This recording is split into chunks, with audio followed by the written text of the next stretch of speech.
Hello and welcome back again. Welcome to the third segment in this free 12-part course. I hope you've enjoyed what we've done so far. I know it's been quite simple, but if you remember me saying, this free 12-part course is aimed at beginner guitarists. So, of course, I'm showing you the most fundamental things that you'll need to be able to progress quickly. So I hope you've managed to practice tuning your guitar. I hope you've got an electric tuner by now. I hope you've practiced playing that little rock and roll riff that we learned a few days ago. And today I'm going to teach you how to play chords. Now, in case you don't know what chords are, it's when you hold more than one note down on the guitar at once and you strum all the strings, like this for example.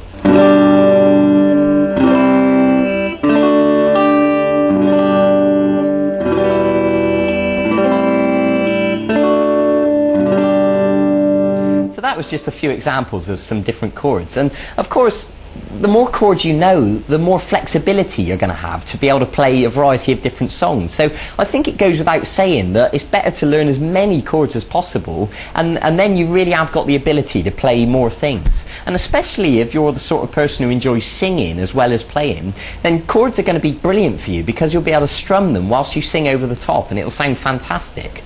But I want to start today by showing you three chords to begin with. I'm going to show you an E, an A, and a D chord.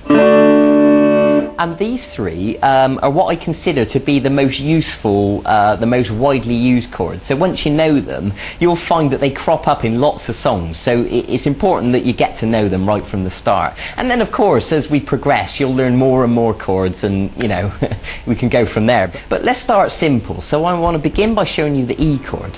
So if you take your first finger and put it onto the third string at fret 1, and then take your middle finger and put it onto the fifth string at fret 2.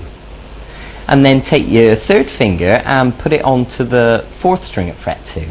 Now if you look at the chord box next to me, you'll see the diagram, you know, if you just need to clarify exactly where the notes go. Now what I'm going to ask you to do is hold down with plenty of pressure and strum the strings.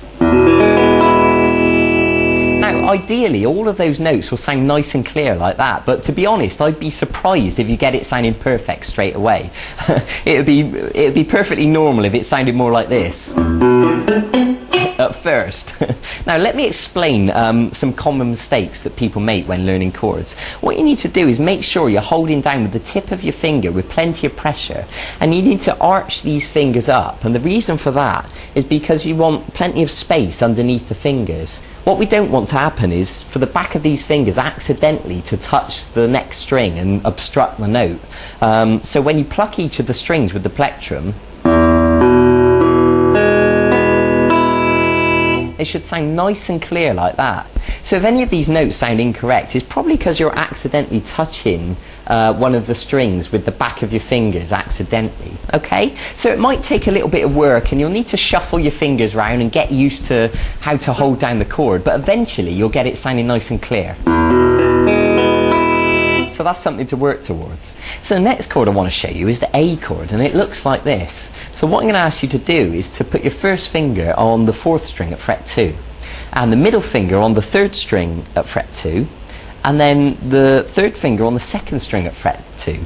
So they're all at fret 2, but unfortunately there's not quite enough room really to fit them all in. Ideally we'd like to get them right next to the fret, but in reality what happens is we end up using them at an angle like this because that's the only way really to squash them in there. And of course everyone's hands are different, you know, if you've got skinny little fingers then you'll probably find it easier. So look at the chord chart next to me just to clarify what notes we're holding down. Now with the A chord we're just going to use 5 strings, and what I mean by that is we're not going to pluck the 6th string, we're just going to pluck the 5th string downwards like this.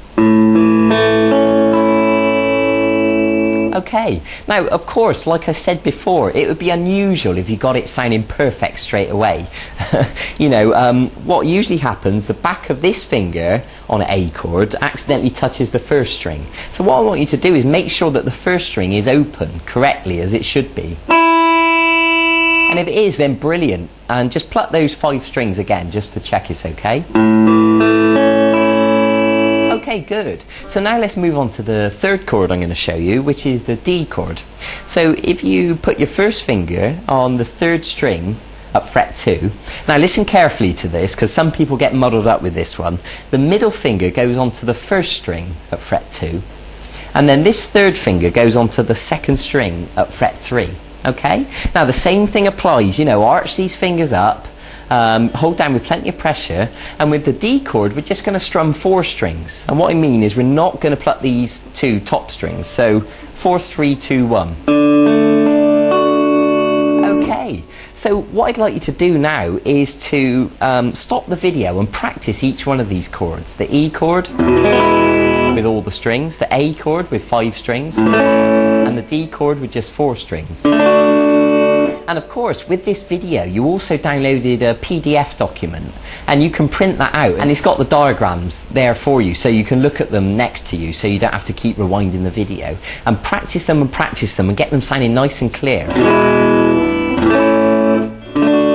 Now, there's something else I want to tell you. You may have noticed my thumb sort of kind of hanging around here over the top of the guitar, and there is a reason for this. When we're strumming the A chord, for example, we don't want the 6th string to accidentally make a noise.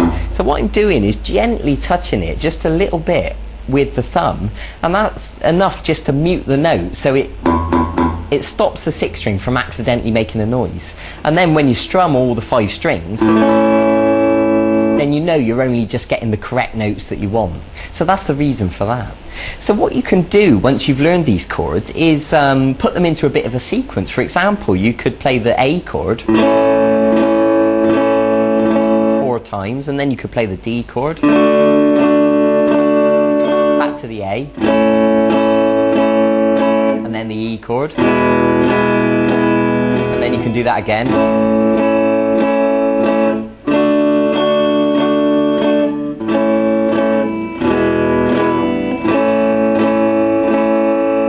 So you can begin practicing changing from one chord to the other, and you'll find that you'll get quicker and quicker at changing from shape to shape.